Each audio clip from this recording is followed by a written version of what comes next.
Arabian প্যাটার্নের এই আবায়াগুলোর মধ্যে এটা হচ্ছে আমাদের আরো একটা কালার কম্বিনেশন। দেখেন এই পার্টটা হোয়াইট দেখা গেল না, এই পার্টটা আবার একটু রেড। হ্যাঁ, পরলে এত সুন্দর লাগে। আর এটা হচ্ছে আমাদের ব্যাক পার্টটা, এটা হচ্ছে আমাদের হিজাবটা, একেবারে ফুল কভারেজ একটা হিজাব থাকছে। এটা হচ্ছে আমাদের নিচের ইনারটা।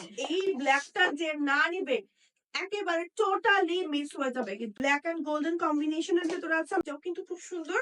আর এই হচ্ছে কি আমাদের এটা ব্যাক পার্ট এন্ড নিচে ইনারটা হচ্ছে ব্ল্যাক কালারের ম্যাট্রিয়াল দুবাই চুড়ি এন্ড মিশরীয় জর্জেট। পার্সিয়ান আবায়াগুলোতে দেখাচ্ছি, এটা দেখেন, এটা এত সুন্দর লাগে।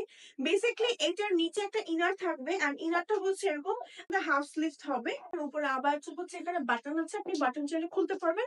গলাটা হচ্ছে একদম সুন্দর বেন্ড নেকের মধ্যে থাকবে এন্ড পার্টটা দেখেন না কি সুন্দর, ব্যাক পার্টটা বেশি সুন্দর। হ্যাঁ, তার সাথে ম্যাচিং একটা কিন্তু হিজাব আছে, হিজাবটা হচ্ছে চেরি ম্যাটেরিয়ালের ভেতরে থাকছে। এটা বেসিক্যালি কিন্তু ডাবল পার্টের। নিচের ইনারটা আমি একটু দেখিয়ে দিই, এটা হচ্ছে আমাদের ইনারটা। এবার ভেতরে এরকম একটা প্যাটার্ন ওয়াইজ ডিজাইন করা আছে। এটা হচ্ছে আমাদের ব্যাক পার্ট, হচ্ছে ম্যাচিং করে আমরা হিজাব দিয়ে দিব এগুলোর সাথে, যেন পরলে অনেক সুন্দর লাগে।